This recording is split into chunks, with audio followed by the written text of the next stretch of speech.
Footy. I've been missing for a little bit. We did have a hiatus the last week, but TC and the crew held it down. Much appreciated to them. We got TC and PJ in the building. How's everybody doing? How's the weekend? Well, I just want to say happy birthday to you. Happy birthday to E. I've known you for 15 years now, so happy birthday. We met at a call center in Blaine, Minnesota. Arsenal got a birthday dub for you, so I'm happy for you, even though I'm Here, here. impartial to that. Yeah, So that's good. for sure, for sure. Much appreciated. Thank you. Amen to that, E. Nice to have a birthday to you, and I hope you had a great weekend. Nice to see it back in the football world. Oh, for sure. We had the PL came back to us, came back in full force. So there was a lot of amazing things that happened this past weekend. Arsenal defeated Manchester United was one of them. Some low lights, such as the awful racial abuse scenes over in Liverpool this past Friday. We're going to dive a little bit into that just because people of color, we are tired of this. Like it is tiring to have to bring it up, and especially during such an important moment with Liverpool, them giving their respects, their props to their former player Diogo Jota, as well as his brother that passed away this past summer, and then you decide to then racially abuse a player on Bournemouth's squad. So, and it is crazy too because the man was in a Typical wheelchair. Liverpool. Yeah, yeah, but the man was in a wheelchair doing that, and you're like, what Oh is going God. on? But as well, we have Pulisic, he's back in the news. AC Milan, him scoring this weekend, but it's a big issue right now with him, Timothy Weah, as well as Christian Pulisic's father, fighting against Alexi Lawless and some of the old guard of the U.S. men's national team. So we're going to dive a little bit into that. I mean, that's But been an ongoing conversation, right, for the last few months, the last few years since the World Cup. Family members have been saying stuff about that. So I think there's a bigger issue, and I think we should talk about when parents are truly, saying stuff in the sidelines for their kids, because yeah, is it doing him? Is it detrimental to his career? Because they're looking at him like, are you able? Are we able to have you in this and have harmony in our team? That's something to think about. very Hmm. true. I mean, for some reason, athletic dads, the dads that are taking care of this new crop, are a little bit more vocal. We've Hmm. been seeing it within the NBA. Halliburton, his dad, this past playoffs, Right. he got banned from being at the sidelines for any of the Pacers matches.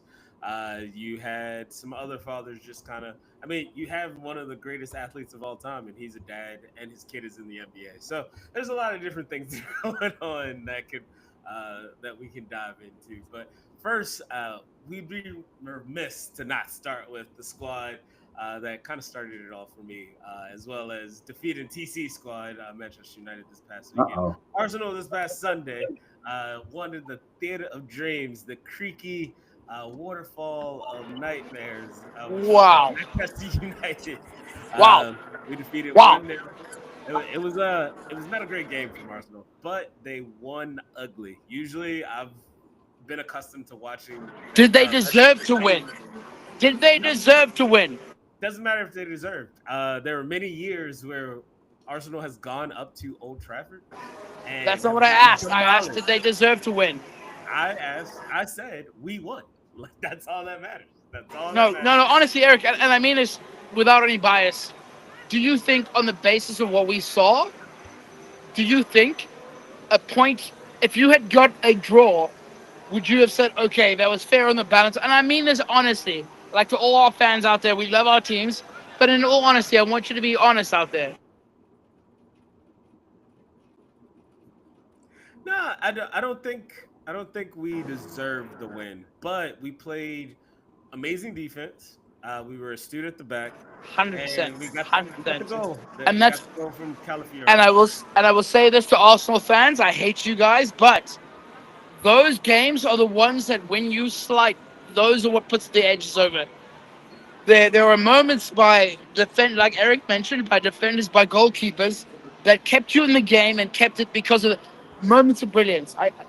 You know, as a Man United fan, I have to say we were amazed, not amazed, we were pleasantly pleased by the direction of the team and by the input and the impetus. I'll say that.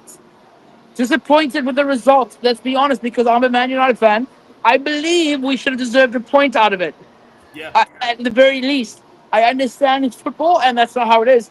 However, we can see some positivity from the growth, the signings, and the structure of play. Our only issue is that we do not fall into the same monotonous, laborious things that we were used to last season. And you said it just now. You said leechy Old Trafford. Fuck you. We've just done a $50 million revamp of our training facilities in Carrington. We have got one of the best training facilities out there, on par with every other training facility, and working as well on our stadium. So it's fair to say those call outs, because a stature of Man United cannot be there. But on the side, what I can see is that we have looked to excel the other parts that we've been lacking. And that's the part, and that also translates into our football. So, yes, Man United lost, but there is definitely growth that you can see. What I will say from Arsenal, and then last point, any team that loses playing badly or okay like that, it's a good sign, okay? You are not at your best. You will still improve much better. I will say this. Anyone who thought Martin Odegaard is on the same level as Bruno Fernandes might as well think that USA is as good as Brazil. I said it. Maybe one day, Pochettino said it could happen. So let's not catch stray bullets here, okay? My question for you, TC, because I think barring injury, Arsenal should be competitive for the top three. Where they finish, kind of hard to say. Does Man U finish in the top half of the table this year after a tough year last year? I love that question, PJ, because you put me in a position that Eric is unwilling to go through and be honest. No. PJ, the honest answer is no. The honest answer is everyone else has strengthened. That's with heart right now. And unfortunately, I've got to be honest, because that's what I am. I love my team, but everyone else has strengthened. Everyone else has strengthened. And so what we saw, if we cannot beat Arsenal, who are playing like shit at home on the first day, when everyone's kind of rusty, we still have a way to go. So Arsenal are there above us, absolutely. Their starting point is already above us because they are playing like shit. Their captain was playing like shit, yet they still were able, through three or four players max, were still able to push it over the line, which I think is very good to Arteta's recruiting and the squad that they're building, to be fair. Very true. It was really amazing to see when White and Calafiori came off. We were able to bring on Timber and Miles Lewis-Kelly. I was like, I've never had that embarrassment of riches of defenders before in my life. That was an amazing and beautiful moment for me. I just reveled in it. Being able to close out a game where you can bring on top quality defense. It looked like we were Arteta's trying to recreate a Jose Mourinho side instead of Pep Guardiola side. So. Okay, so and I apologize to interrupt you, Eric. Yeah. Let's the elephant in the room. Your boy, your linchpin, the spear of your fucking the head of your spear. Yeah. Premier League is not easy. Let's be honest. Everyone knows this. Out of 10, how do you think your boy did? And I've seen the memes about his flicking. He flicked his hair 300 times. Yeah. And he had like 21 touches overall. Yeah. I'm going to give him a pass. I'm going to give him a 5 for the game. It wasn't a great showing. He did have a breakaway, and he wasn't able to do anything with that. That was exactly when Kai Havertz came on, and you saw that we were a different squad when he came on. We created a little bit. Yeah. But I think people got to remember, he only had one preseason game to kind of mesh in. We've already had an established system. Similar to when Holland came over to Manchester City, they had to learn how to create their whole tactical system around him. He scored 52 goals in his first season. I don't know what you're talking about. The first 3 weeks of the season, he didn't score. Yes, you're correct. But then he started scoring. He scored shut up. He scored a hat trick on his fucking debut. Give Gyökeres, I would say give 5-7 matches. He's not Holland. He's not that great, but he is a very prolific scorer, and I'm going to give him some time and some grace to be able to get Agreed. shots today. Like as long as he doesn't get injured, or we don't get injuries around him that forces things to kind of change, I need him to be able to slide in because this is a long season. This will be Yep. the longest season probably to date because we're starting in August, May, and then you have to go directly into the World Cup. So, like, Oh yeah. the matches that you're going to have to do with the Champions League this year with that expanded format, we have both the Carling Cup and the Carabao Cup. Depth is going to be extremely important. Yeah, and we finally have some good depth as a squad. We can finally bring up some kids to be able to play. Max Dowman's on the rise. The last thing I want to bring up about this match, though, is Cunha and Mbumo. You guys got some good players in them. Every time that they touched the ball, White and Calafiori did not want to really get after him. I think that connection is going to be really good. I think when Benjamin Sesko is actually added into to be the tip of the spear for them, I think that's why I think Manchester United will actually be in the top half of the table. I think they'll finish around like 9th or 10th. Just the way that y'all were playing against us, it was very free flowing. Y'all had very much a lot of the ball. The first half, I don't understand why Mason Mount was. I liked how he was false nine, but you guys decided to play a false nine, but also keep throwing crosses into the box. Fuck out of him! You said 9 out of 10! But then he started. TJ, what do you think? No, 9 out of 10? Wait. Then when Sesko came on, y'all stopped trying to do crosses in the box. Y'all wanted to tick-tack. So that's all I'm saying.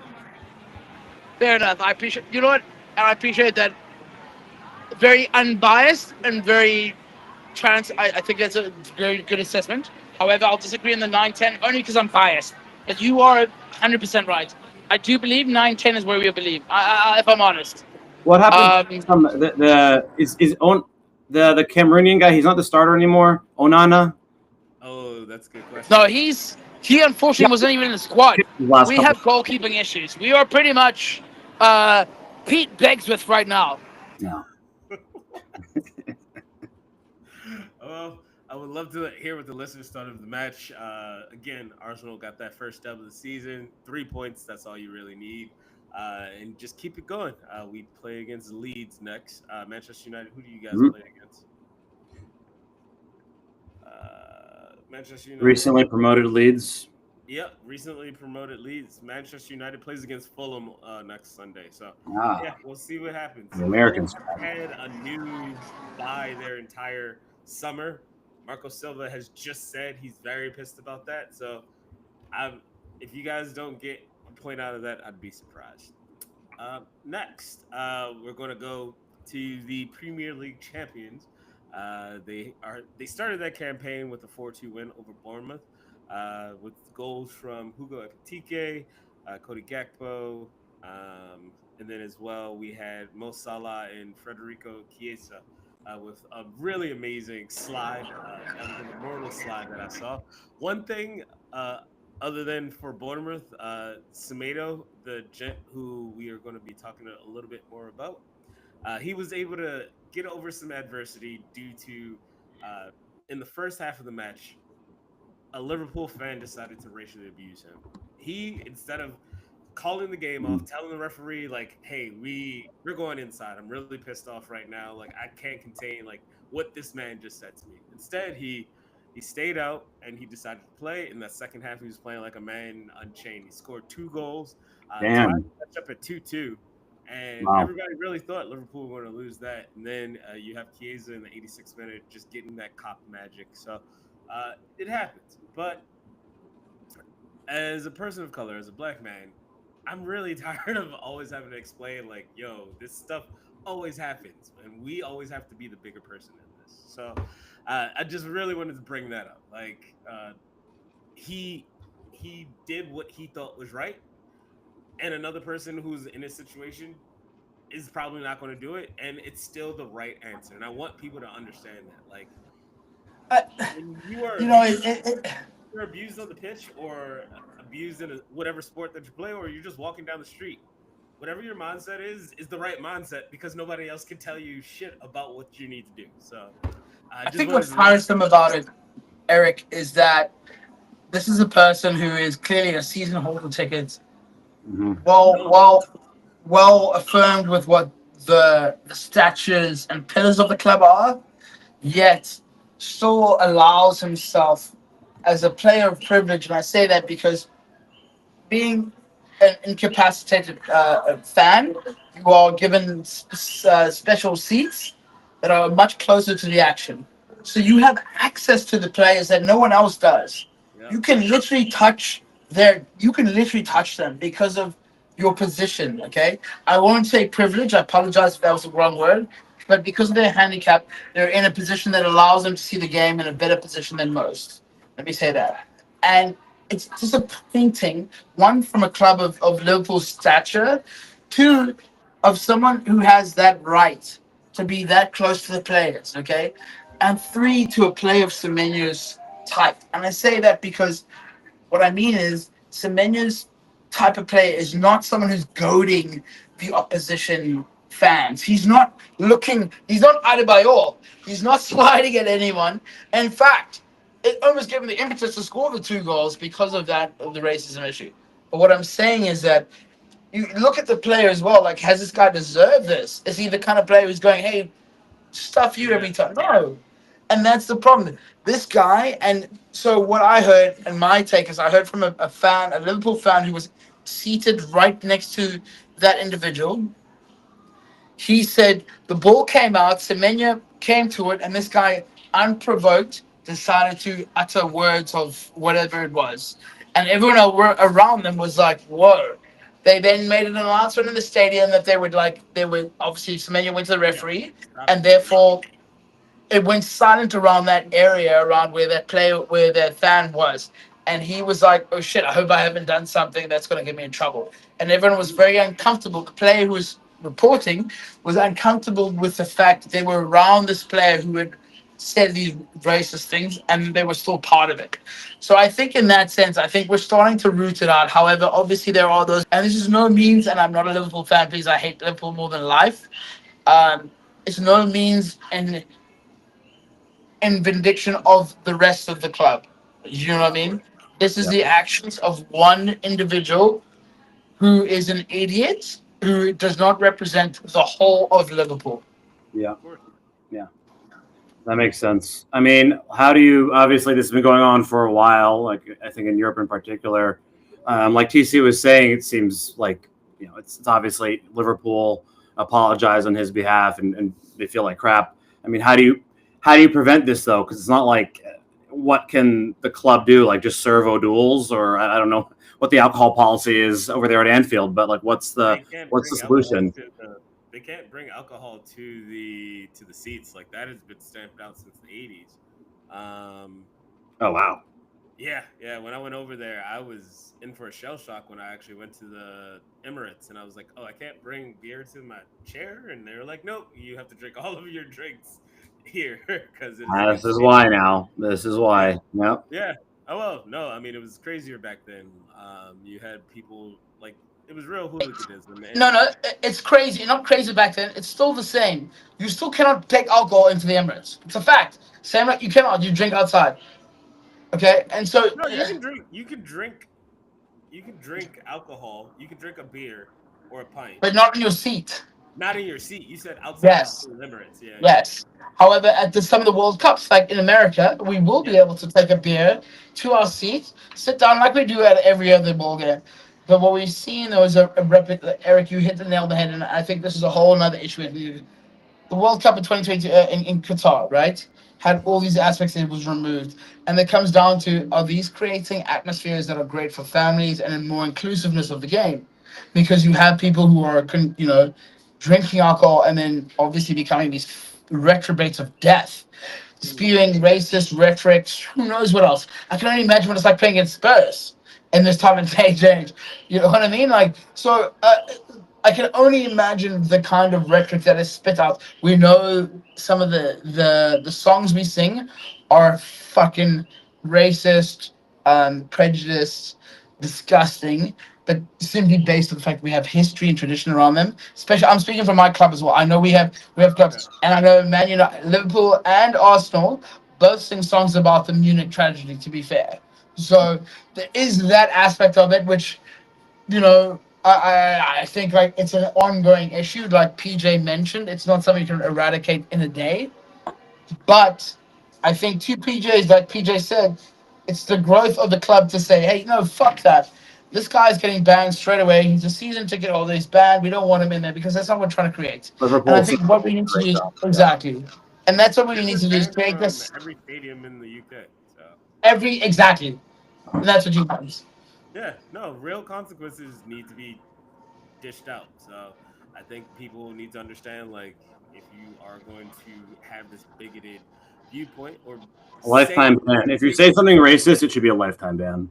yeah, well, Yeah. I think that should just be Just to something set the tone. Is that fair? Maybe, maybe not. But like to set the tone, you know? Well, I'm thinking just in society in general, like people are getting way too comfortable just being vile and evil. Yeah, And it is way becoming to go. way too comfortable, and so there needs to Yeah. be real consequences to people's I actions. agree. That's all I'm saying in I this agree. situation. But Liverpool, I, they were able to win 4-2 over Bournemouth. They started off their challenge pretty right. A little worried about their defense moving forward, but we'll see how that team gels. Yeah, it's early. Yeah. Some other speed throughs. We had Leeds pulled out the shocker at today, their first match back in the Premier League. They were able to defeat Everton 1-0. It was very interesting to see how that one's going. that's a relegation battle right there. Those two teams will be in a relegation battle. I believe you. I believe you not. I don't Leeds. know if Leeds will. Well, I mean, look, you're right, Eric. I think there is a potential, but however, we have to look at statistics over the last 17 years of teams that have come up, those Agreed. teams that have gone down. And for the last 17 years, 87% of those teams have been two teams that have come up from the year before. So the odds are against them. Leeds have done it and have shown how to do it. However, unequivocally, it comes down to your recruitment and how you do your first few games to hold you up. So, Yeah. yeah, No, 100%. completely agree. I believe the teams that will be relegated this season will be Burnley, Sunderland, and Brentford. I just don't believe in those squads this season. I could be So you proven think wrong. Leeds stays up because they've had trouble staying up before? Yeah, well, no, Leeds stayed up the first time and then got relegated the second year, and just because Second year, yeah, they didn't make because they got all Americans on their team. they didn't make the correct. Jesse Marsh wasn't doing what he needed to do to keep them up. Yeah, He really tried though, and who would have thought that Rafinha from Leeds, Yeah. He took them and kept them up, and then after they went down, he was like, "Oh, I can go to Barcelona and just be the captain." And look at it now. He is shortlisted for the Ballon d'Or. Exactly. What does that tell you? Any footballer out there, you can go to any club. It tells you honestly the journey to get to the top. I say this to him and to Marcus Rashford. Leeds to Barcelona. Yeah. Leeds to Barcelona. That's almost like Eric to winning a swimming race. You know. close, pretty close. Yeah, Pretty close, pretty close. What else do we have here? We have Brighton tied with Fulham. Sunderland with the upset over West Ham. I think Graham Potter is going to be the first manager fired this year. You heard it here first. Tottenham defeated Burnley 3-0. Manchester City, goodness gracious, I'm a little worried about them being replenished as a squad, winning 4-0 over Wolves. oof. Nottingham Forest defeating Brentford 3-1, and then Chelsea Crystal Palace. I don't know what happened with this game.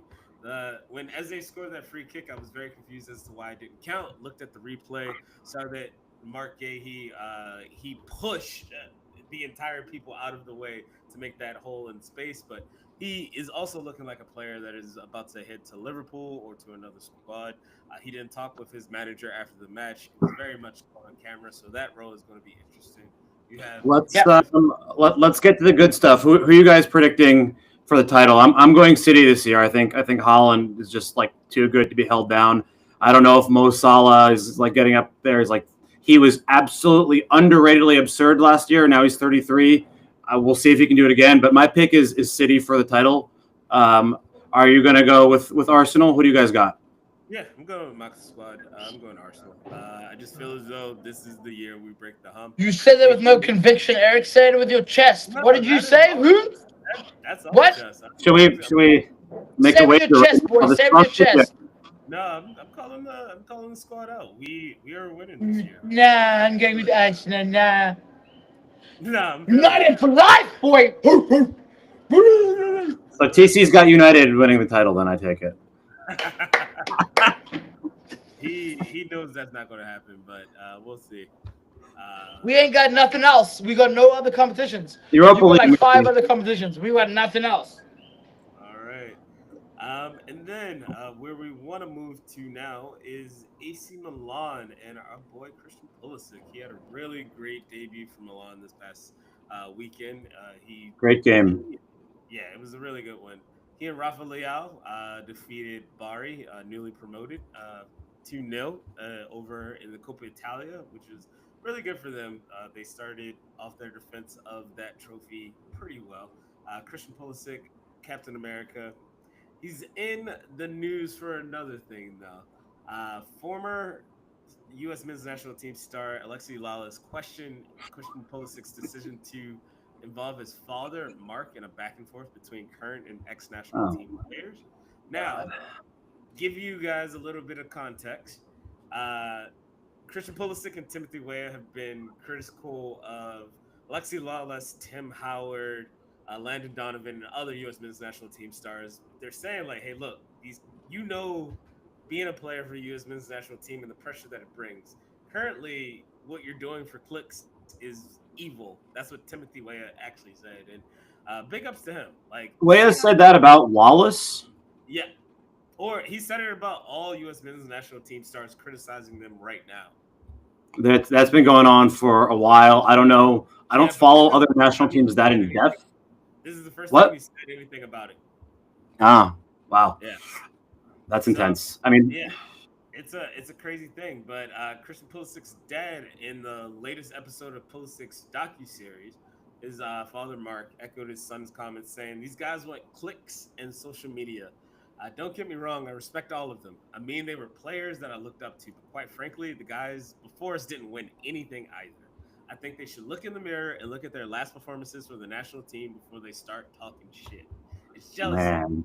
You know, people want to be in the issues, and they'll find any reason to bring them down. But Christian doesn't give a shit what anyone says. I love it. Yep. I love that a father wants to protect his son, but at the same time, Lexi Lawless, man, said, don't bring your dad to a fight. I get that, Mark, like other dads out there, have been involved directly in bringing up, and especially in this case, Christian. He's a former coach. But who brings their dad to a fight? Now, look. Yeah, well, we've seen it before, right? With the Reynas, Claudia Reyna getting involved with Triple G Greg and his playing time. So we're no stranger to this. But Alexi Lawless literally admitted on a podcast as tactical manager. He's one of the biggest U.S. men's national team podcasts. And this guy, tactical manager, was like pretty critical of him, and they had him on the podcast. So it was like sort of a big deal. And he's like, so what is your deal? Like, why do you say all this crazy stuff? And he didn't beat around the bush. He literally admitted, I want to stir people up. I want to like he isn't necessarily insane. He knows what he's doing, whether that's right or not. Maybe it's not, but he's doing what every podcaster is doing. He's trying to get himself out there in a crowded market. You know, he admitted that he does it purposely. He literally said he does it. He's always been the spin master, Alexi Lawless, and love him or hate him, he's been around the U.S. men's national soccer scene ever since the '94 World Cup. He's created an entire career. His punditry, all of the work that he's done, has always been across like him being the contrarian, him being the one saying, "Well, maybe this shouldn't happen." But and as much as I'm not a big fan of his, but I am a big fan of the platform and the career that he's been able to create. I don't trust what he says, but he doesn't trust what he says. But he's trying to get people to talk, and he's doing a good job of it. I mean, I think at the end of the day, people are trying to obviously get clicks, but also, you know, a lot of the ex-players like Donovan and Howard, their podcast, they criticize them, and I think they are do have some good intentions. They're trying to get them going. This is the most talented generation we've ever had, and we're hosting the World Cup, and they're like trying to give them a kick in the butt. Will it work or not? I don't know. It probably doesn't have a huge impact. I mean, these are professional athletes that play in front of 50, 60,000 people every week. So who knows? But they're trying to jumpstart us so we can not embarrass ourselves at the World Cup. For sure. I mean, it's weird because unless you were Pele or Maradona, like nobody would listen to a former star talking about like their national team, you know? Yeah. Like Argentina. Herculez Gomez really hurt my feelings. I'm not gonna play this week. Yeah, like Argentina for the longest time, Maradona could talk shit about Messi not winning before he passed. He was just like, "Hey, look, he needs to do more. He needs to be more." Pele, for the longest, used to get on the Brazilian national team, specifically after Ronaldinho and Ronaldo left, and he was just like, "Neymar has the mantle." Like, Mark has a point. The U.S. men's national team has not won anything, so they should understand the criticism as well as players. Like, yes, you made the national team something, a spectacle to watch. You brought up soccer within this country, people to actually believe in U.S. men's national soccer. But now, I still do. you're tearing people down. It is not a good look. So there's got to be a balance of trying to motivate, but also being critical. That's all I'm saying. We'll see how this all works out with Pochettino. And again, he hasn't spent too much time with the national team, so we'll see how he handles all these things. But ultimately, we don't have a lot going on. I don't know if there's any competitive matches until the World Cup, so we're just going to have to sit and wait. We're just going to have to sit and wait until less than a year from now. There's really nothing else that, like, friendly results don't matter too much. They matter a little bit, but we're just not going to know unless you have another opinion. I don't think we're really going to know how this all plays out until next year. Yeah. I mean, you'll just see a more fractured squad, or this can bring people together. That's all. Yep. I'd love to hear what our listeners have to say.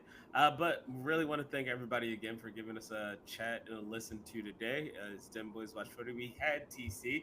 It's your boy PJ, and it's your boy E. Thank you all for giving us a listen. Y'all have a great one.